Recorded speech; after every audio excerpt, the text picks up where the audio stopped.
Hey, it is your buddy, Peace and Harmony with you here today. Much love going out to all the beautiful, empowered harmonizers.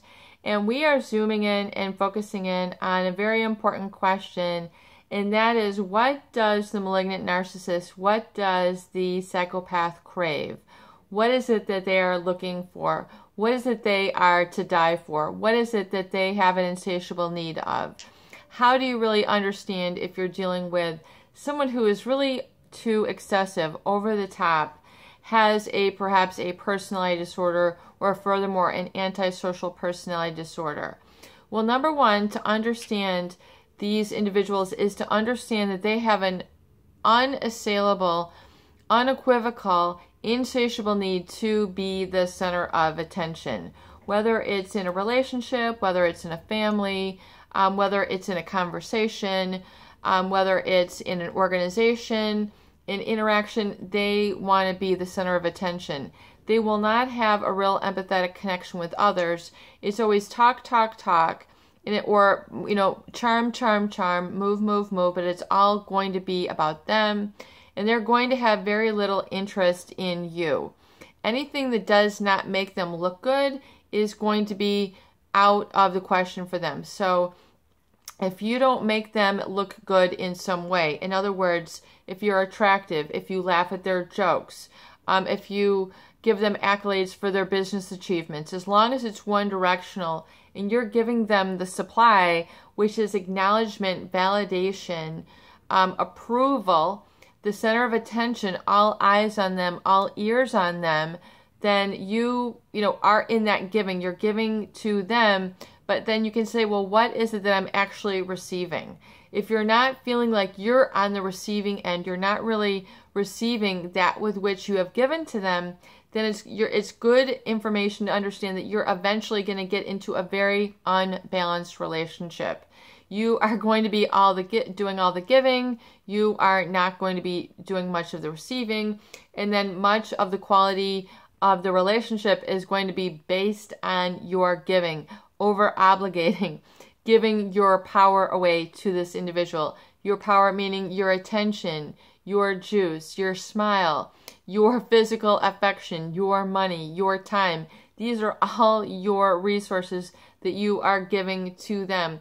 And it can be like a vacuous pit. I mean, you can never give these people enough. And in fact, they will have no problem in devaluing you, making snide remarks about you, and then they'll have no trouble replacing you with other people once they find that they can give them a better sense of supply or better validate them. In other words, laugh harder at their jokes, be more attractive on their arm, be the trophy man, the trophy woman, have more income, have more this, more that. I mean, it's going to be an endless struggle upwards of like never-ending improvement that you have to exemplify in your life. Not never-ending improvement because you're living your life for yourself on your terms, and these are the things that you want for you and not for this individual. So if it's based on autonomy and self-respect and self-esteem, that you are on your own track of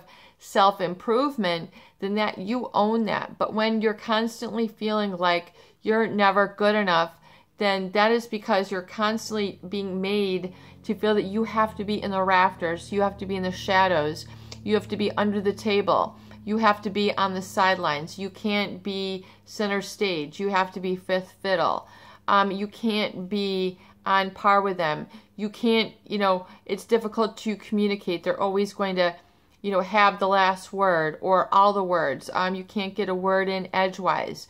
Your opinions don't matter. Your feelings don't matter. It's because they have an insatiable need to be the one in control, i.e., because of their entitlement, their grandiosity, how they feel that they have a one leg up on everything and that they're entitled to this, and they really don't have the empathy or feeling like, that would be kind of stupid for me to be rash or mean to people. It would be kind of insensitive for me. Like, they don't have those sort of like, I'm sorry, moments where they regret that they have been insensitive. They're just going to carry on like they've got the chip or the world on their shoulder. The status of lying, feeling that they can misrepresent themselves to you on a daily basis. Whatever it is that they're telling you. I've got a record contract. I've got a condominium. Whatever it is that they're telling you what you want to hear, oftentimes their actions don't back up their words. And this can create a bit of cognitive dissonance within, in gaslighting, in brainwashing, really within the individual, to the point where their thinking is so fogged that they just kind of stand in like a gaper's block and just kind of bask in their fog. They tend to just get kind of subdued or sucked in, and they can't find their way out. They lose kind of bearings once they're kind of sucked up into this high stimulation relationship where, they tend to also be more risk takers. Sure, everybody loves, to take a risk. Like, let's do something spontaneous. Let's do this, let's do that, let's try this, let's try that. Sure, the fun relationships are typified and, are experienced by that. But when you get to the malignant narcissist level, they take it too far. It's over the top. It's beyond healthy. It's beyond what you should truly be comfortable with. And yet this is how they engage. And then that's how they tend to attract their numbers, is because of this high risk behavior. And the people are entertained by them, or they're enthralled. They get bubbly around them, or this person might they're the life of the party. And so but really those people who get hurt are the people who are closest to them. So it's really what the rest of the world does not know, does not see, is not sensitive to. All they see is this great guy, this great girl, and all their accomplishments, but they don't see, what you have known or what you have experienced. They're not as close to them.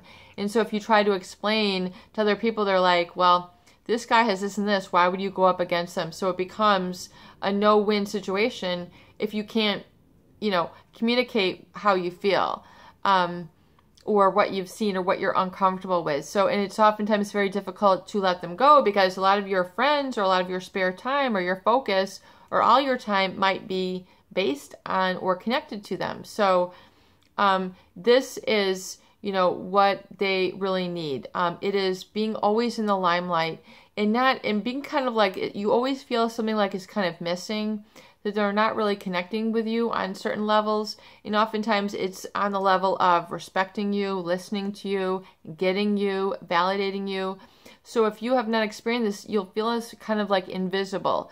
You'll be kind of feeling a little bit of depersonalization, objectification, or kind of feeling kind of dehumanized, like you don't really know yourself around these people. You kind of feel like you're putting your life on hold, you're putting your life on pause while you're with them.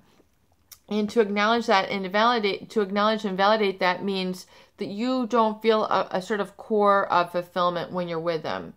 And meaning that you don't feel that the eyes of the world have been upon you, the eyes of acknowledgement, the being with you, getting your emotions, getting you and understanding your vocabulary, understanding your opinions, what your interests are, what your strengths are, what your talents are. You feel that is really obliterated, and it's only you're only in the projection. In other words, it's all about what they're trying to project onto you versus who you truly are. So they cannot see you for who you really are. They cannot appreciate you for who you really are. So you go on kind of living kind of a half alive, or feeling, half alive, feeling half acknowledged, half visible, partially there. You don't feel all there. You can't feel all present. You can't be in the all present, all knowing space where that you've got that peace and you've got that harmony with you and life.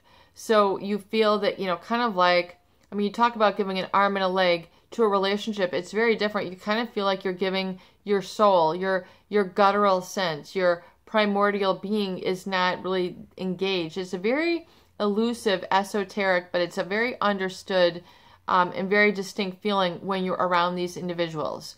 And so, but once again, the discomfort oftentimes is overshadowed by how charming they are. So you tend to take one for the other and say, well, they're so this, you know, so that's why I feel this way. And you're basking in the charm. You don't realize that there's no two-way. There's no interaction. There's no give and take. It's really, truly all about them. So it's these insatiable needs that get more intense with time. So it's not like they just grow out of it. They sow their oats, you know. I mean, they're going to be, you know, on their 11th marriage, age 87, and they're still like, you know, my wife is 50 years younger than me, and I've got this and this with 3 different wives. And you're like, really? You know, and then you're like, this is not that entertaining. This is actually a sickness, and this is actually diseased. And it's not causing them any disease. It's not causing them any suffering. It's not calling them any hardship. It's causing others hardship. It's causing others suffering. They don't suffer at the hands of their disease. Others do. And so that's kind of a good distinguishing feature when you kind of feel like you're disrupted. You know, they've been a bad influence. And it's not like it's only on 1 or 2 things. It can be on several levels. So emerging from this is to say, aha, I get it. And so I'm strong enough to pull away from the suction, from, you know, the draft, you know, that tends to keep me going in their direction. And I'm going to visually turn my head, and I'm not going to visualize them. I'm not going to listen. I'm not going to respond. I'm not going to engage, because it's taken so much of my life. So now I need to fill up the inner reservoir, the inner well, the inner internal real estate, as I call it, with the value of your interests, the values of your time, the values of your self-health and self-care, in realizing that you're at the helm and you're going to take care of your own energy. And once you do this and feel kind of complete and autonomous again, you shore it off, you set up the bedrock, you waterproofing, you know, so they don't seep in, they don't leak in, they don't have that effect over you. And then it's very interesting, because then you really do grow like a shield. And having this shield is something that is a beautiful thing. And realize that realize the beauty within you, that you have to erect this shield in this boundary.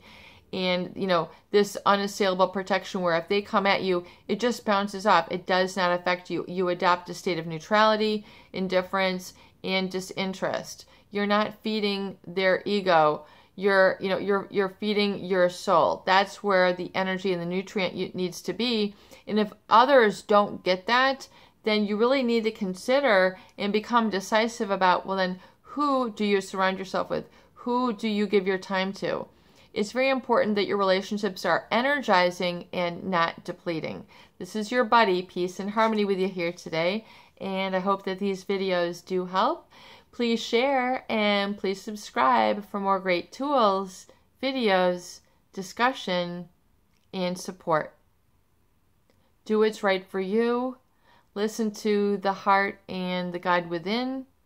Realize the value of silence, of quiet, of expression, and reflection in not only yourself, but in others. Take heart for those who are also on their journey and are learning other such lessons. Begin to look with compassion, love, and peace unto others who have experienced this similar heartache, especially those here in this community. Please don't be afraid to support each other, the true people who have come through and are looking for peace, love, harmony, prosperity, and health in abundance, despite all that they have encountered. Amen to you all.